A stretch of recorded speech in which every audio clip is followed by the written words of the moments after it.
Considering qualitative research, part 2.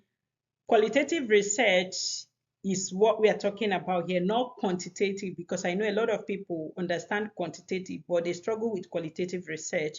So post data collection, we've done pre-data collection. That's when you are writing your proposal before data collection. Now, this is what post data collection, the structure you can use to write your everything that you need to write or to draft your thesis and submit. This is what you're going to see in this part, considering qualitative research, part 2. If you've not watched part 1, please go back and watch part 1, and that will help you for this part 2. Because if you don't watch part 1 and you're coming to part 2, you may not really understand part 2. So go and watch part 1 so that you can come back to this part 2 and watch it and get it.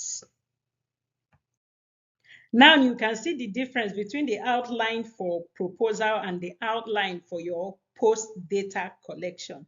Even though your proposal for the thesis is some of the things you wrote there, you still put them in your final thesis, that's your final collection. You can see there are differences in the way that they are written because you're going to be adding more things based on experience and based on what you saw in the field. These are the things that will be coming into play in this post data collection and your analysis. Then you will still go with the introduction literature review. But now, to what extent is the review relevant to your research? These are the things you will now be talking about because you've done this research.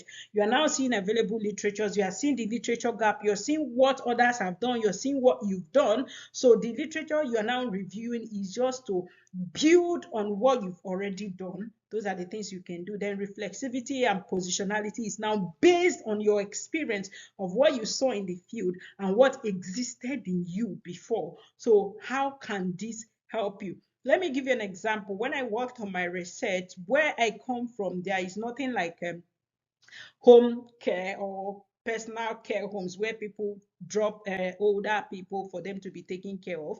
We believe in, okay, people taking their older people and take care of them.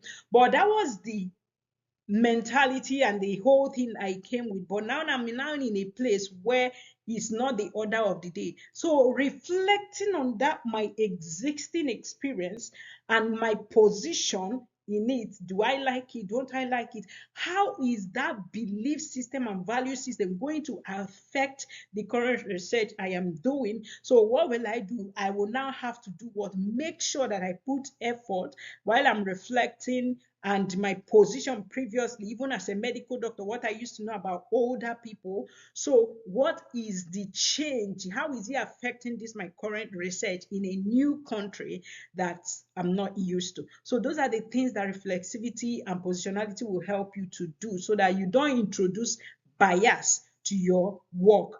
Because as much as you can, please remove bias, because this is why it's called research. It's not based on what you think. It is what? Research, your findings, then your methodology. So at this point, you should now know what your methodology is, exactly what you did and how you did it. You will state it, or based on any scale you are using, whatever you use, state your methodology.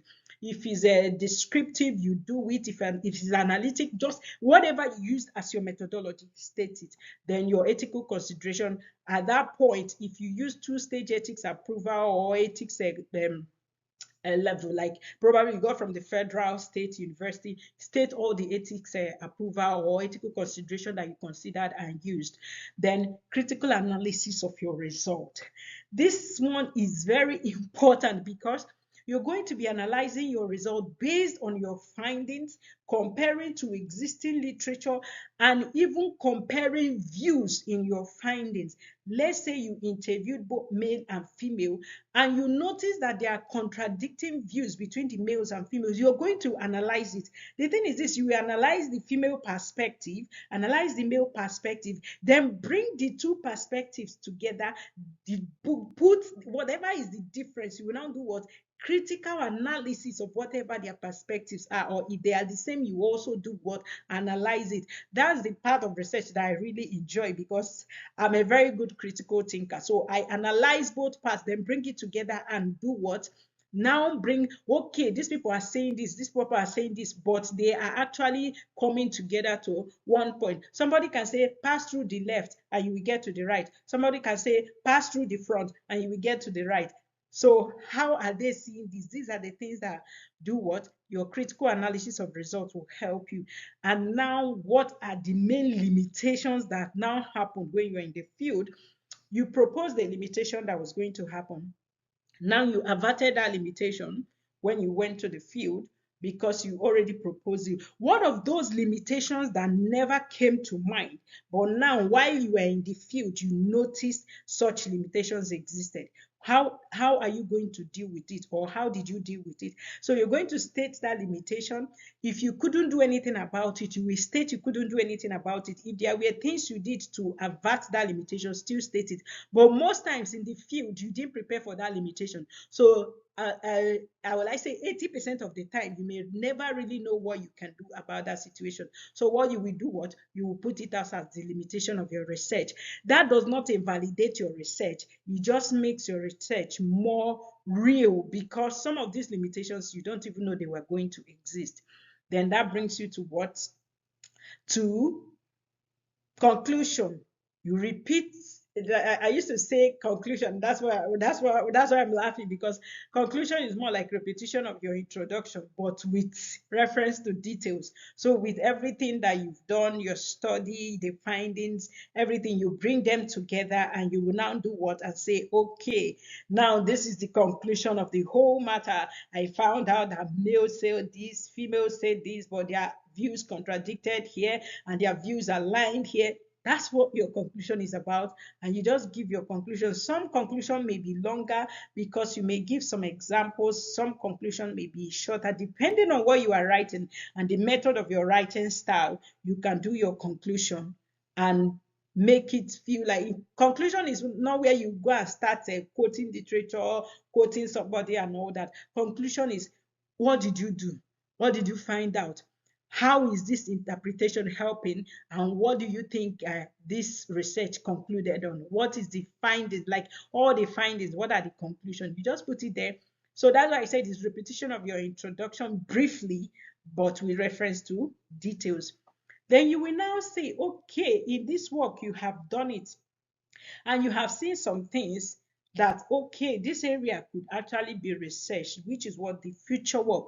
So show how, as in, okay, I've done this, but I noticed there is a gap in literature here, and there is a gap here that could be studied. Put it, show you know what is missing. That's exactly what future work is.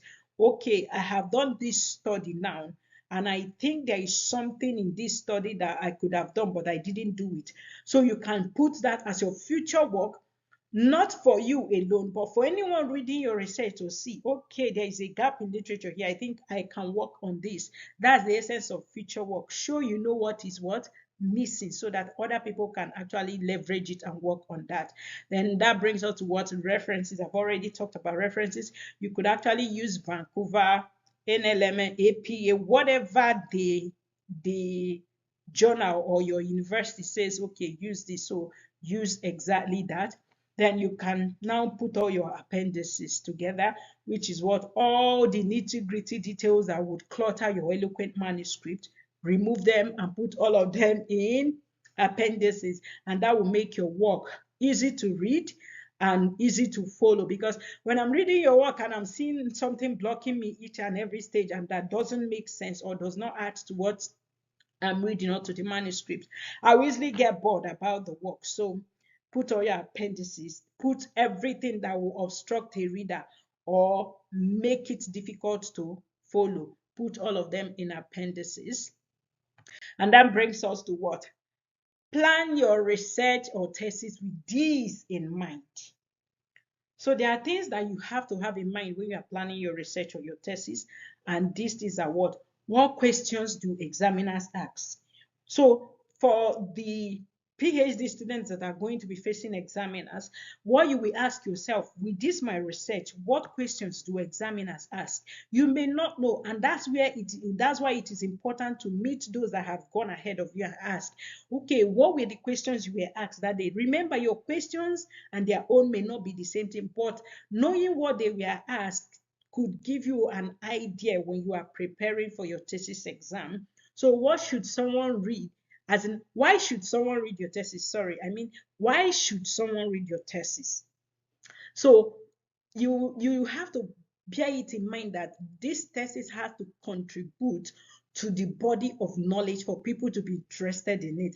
If it doesn't make sense, nobody will read it. And if it's not contributing anything, of course, there are many other studies out there that people can read. So why should someone read your thesis, or why should someone read your work? That's why you don't just pick any area and say you are researching on it. Make sure you are researching on something that is important. Let's take, for example, now you are saying, okay, let's say people suffer bed bug bite, but you are in an environment where nobody has ever suffered bed bug bites. Why are you researching that? Is it going to actually affect the immediate environment? It means when you do the research, publishing it in a journal in your area may be difficult. So it has to go to the journal where people suffer such. So make sure that what you're working on is something that will make sense to people when they hear about it. Then, is your work presented in a logical manner? Some of us don't know how to arrange our work, and that's where this comes in. So you have to present your work in a logical manner. That's why I gave you an outline that you can use to construct your work in chapters. So what is the contribution of your work to the general body of knowledge, which I have talked about? So has it bridged a gap in literature? Because before you start working, you have done literature review. You know there are gaps in literature that you really want to fill. Now this your work, does it fill that gap in literature? If it has contributed to the body of knowledge, then that's a good work. Then why are you researching that area in the first place? Did you just wake up and say, you see this area, I have to research it, and you just go ahead and start researching it? That's not how it works. Does it interest you? Because if it interests you, that's one of the things that will make you research that area. So if things like about pregnant women does not interest you, why should you be doing research in that area? Because where your interest is, the passion will be more there. That's why you have to work in something that what interests you in the first place. So is your work or thesis well written and free of errors? Example, typos, formatting, etc. I've explained to us how we can avoid typos. Either you read aloud or you give someone else to read your work. That's going to help you. In fact, most times I would say if you have a reading buddy, let them read through your work and give you feedback. They are likely going to tell you truth. In fact, that this work is good or is not good, or you need to do some of the things. And the person is also going to dictate if there are formatting errors, because these are things that we can easily omit. But when it comes to people who are reading it, they will fish it out, and it becomes like, oh, I'm finding it difficult reading your work, is not flowing. And these are things that happen every day. And they are things that we can avoid if we can use our friends or read aloud by ourselves. Then is it a joy to read? You, after writing your work or bringing it together, is it a joy to read or is it frustrating to read? So when people read your work, is it a joy to read? Are they happy to read your work? Are they happy to recommend your work to other people? So these are the things you actually need to find out when you read through your work, because when you finish your work, you need to read through it and find out, okay, this is my research. I feel good.